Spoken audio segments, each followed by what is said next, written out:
In New York City, Mayor Zohran Mamdani has just drawn a legal line in the sand with Executive Order 13, barring federal immigration agents from city property without a judicial warrant. In response, the President of the United States has threatened the mayor with arrest, and the Department of Homeland Security claims the city is unleashing thousands of violent criminals onto the streets. The battle lines of American federalism have just been drawn across the 5 boroughs. If you enjoy content like this, please take a moment to like, subscribe, follow, and turn on notifications so you always know when new content is released. As a quick update, we continue to monitor the Martin Stevens v. OpenAI matter. It is still not a lawsuit. We remain in a voluntary quiet period at the request of Martin Stevens to allow time for any potential developments behind the scenes. At the time of this recording, we do not know whether any progress has been made. As a quick update, we continue to monitor the Martin Stevens versus OpenAI matter. It is still not a lawsuit. We remain in a voluntary quiet period at the request of Martin Stevens to allow time for any potential developments behind the scenes. At the time of this recording, we do not know whether any progress has been made. No settlement discussions or negotiations have been publicly confirmed. We can also report that the dead man switch has not been activated, meaning Martin Stevens remains safe from both a physical and legal standpoint. We will provide updates if circumstances change. Right. Welcome to the debate. Today, we are examining the intense clash between municipal sanctuary policies and federal immigration enforcement. Yeah, and this is centered entirely on New York City's Executive Order 13 and obviously the resulting legal and, well, political fallout with DHS and ICE. Exactly. So the central question before us is really this. Does Executive Order 13 represent a lawful, constitutionally protected exercise of local sovereignty that keeps communities safe? Or does it, unlawfully obstruct federal law enforcement and actually endanger the public? Right. And I will be arguing that Executive Order 13 is a constitutional protection of municipal resources and, importantly, community trust. And I'll be arguing that the order dangerously obstructs federal law and compromises public safety by shielding criminal offenders. So let's get right into the foundation of this order. Executive Order 13 leans heavily on what constitutional lawyers call the anti-commandeering doctrine. And in plain English, that just means the federal government cannot force local police or city workers to do federal jobs.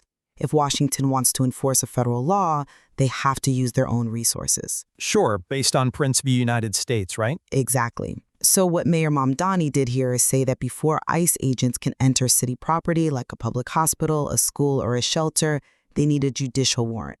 Not an administrative warrant, but a document actually reviewed and signed by a neutral judge. Right. My position is that this simply protects immigrant New Yorkers from abusive tactics, and it ensures they can access vital city services without terror. I completely recognize the constitutional principles at play there. I mean, passive non-cooperation, simply saying, "we won't do your job for you," is legally defensible. Yeah. But I'll be arguing that Executive Order 13 crosses a critical line from passive non-cooperation into active obstruction. We have to look at the mechanical reality of what this actually does to public safety. Okay, let's look at it. According to DHS data, by refusing to honor ICE detainers, New York has essentially facilitated the release of nearly 7,000 criminal illegal aliens back into the community. We're talking about individuals charged with homicides, assaults, and serious weapons offenses. Wow. And by actively blocking ICE from using city staging areas to safely process these transfers, the city is forcing federal agents out into the community to conduct risky, street-level arrests. Well, let's pause on that idea of active obstruction, because I think we really need to define the mechanism here.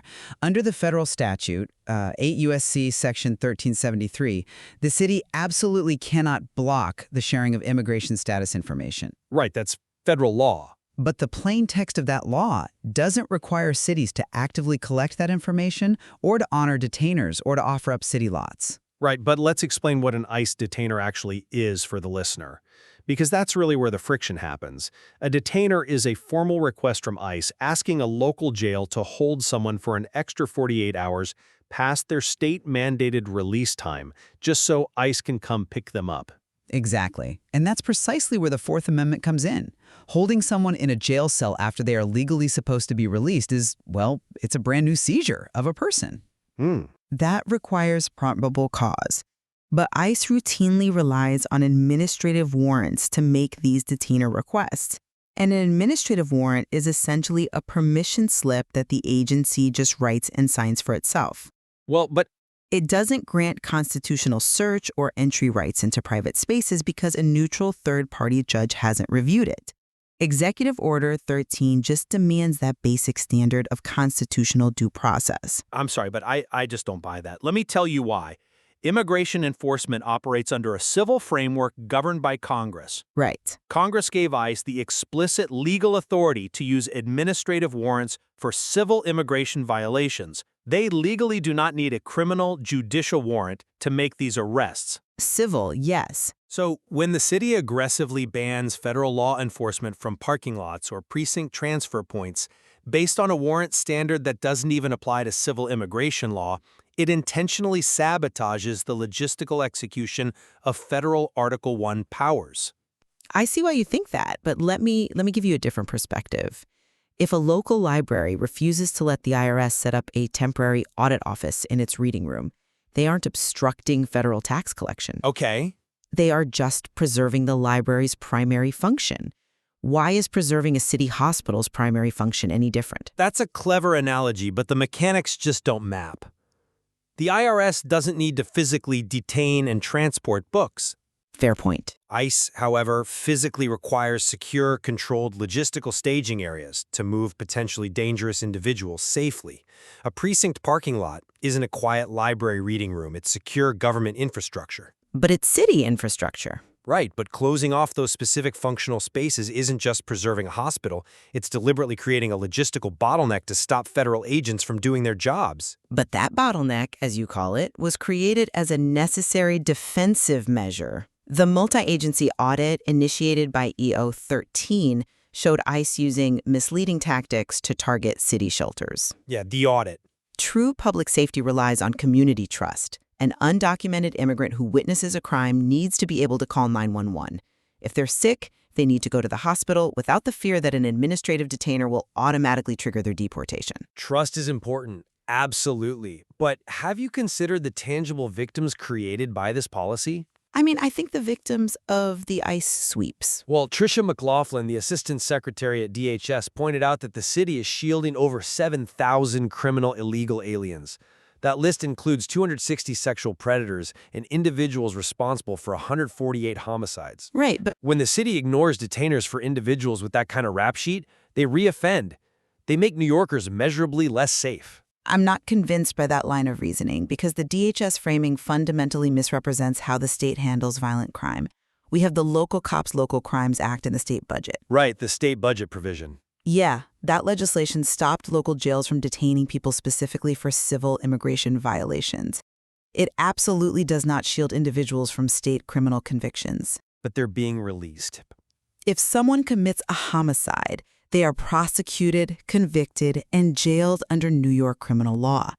Declining an administrative civil detainer is not the same thing as letting a convicted murderer walk free without consequence. That's a compelling argument, but have you considered that 7 of the 10 safest cities in the United States actively cooperate with ICE?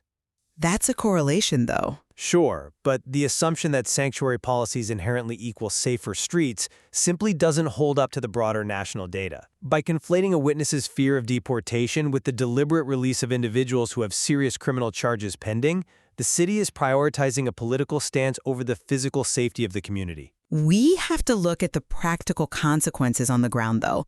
The mayor's position is that ICE's own aggressive actions necessitated these exact protections in the first place. But the logistical reality created by EO 13 is exactly what DHS explicitly warned about. Because ICE cannot coordinate a secure transfer inside the controlled, safe environment of a jail, and because they can't use city facilities to process individuals, agents are literally forced into the streets. Right. They have to go into neighborhoods, wait outside workplaces, or conduct operations near schools just to make those same arrests. That creates a vastly more dangerous, volatile situation for the agents, the suspects, and the bystanders. That's an interesting point, though.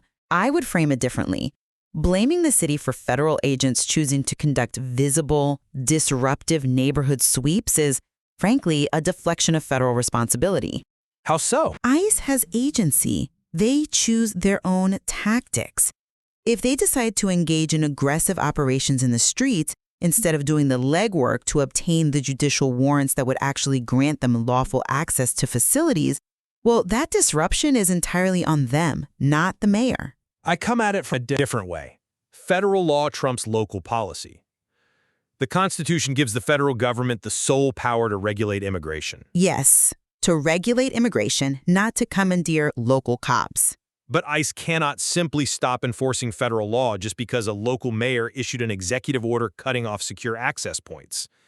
By ignoring detainer requests, the mayor's policy forces the federal government's hand. The street-level disruption is the direct, mechanical consequence of the city's blockade. As we wrap up this discussion, my position remains that Executive Order 13 is a legally sound, constitutional defense of local resources. It upholds the anti-commandeering doctrine and prioritizes the safety and trust of communities who rely on essential city services to survive. And I maintain that it represents a dangerous local overreach. By actively impeding federal law enforcement operations, the policy shields criminals from deportation and ironically forces the exact street-level enforcement tactics the city claims to oppose. Despite our stark differences on the legality and the safety impacts, there is a clear area of convergence here. We both agree that this current situation where local and federal governments are locked in a tense standoff, utilizing audits, legal threats, and severe access restrictions, is a completely unsustainable friction point in American federalism. Absolutely. The battle lines drawn across the 5 boroughs represent a deeply fractured system. Whether one prioritizes the constitutional right of the city to withhold its resources or the very real-world logistical and crime data presented by DHS, it is a conflict that just cannot exist in perpetuity without breaking down the machinery of government. It's a complex issue, and ultimately listeners must weigh these competing priorities themselves. When Mayor Mamdani drew that legal line in the sand, it wasn't just a boundary on a city map. The real takeaway here is about the mechanics of power. Does sovereignty mean the power to enforce the law or the power to say not in our house? It seems the ink on that question is still wet. If you found this episode valuable, please like, subscribe, share, follow, and turn on notifications. It helps us continue bringing you content like this and ensures you never miss future releases.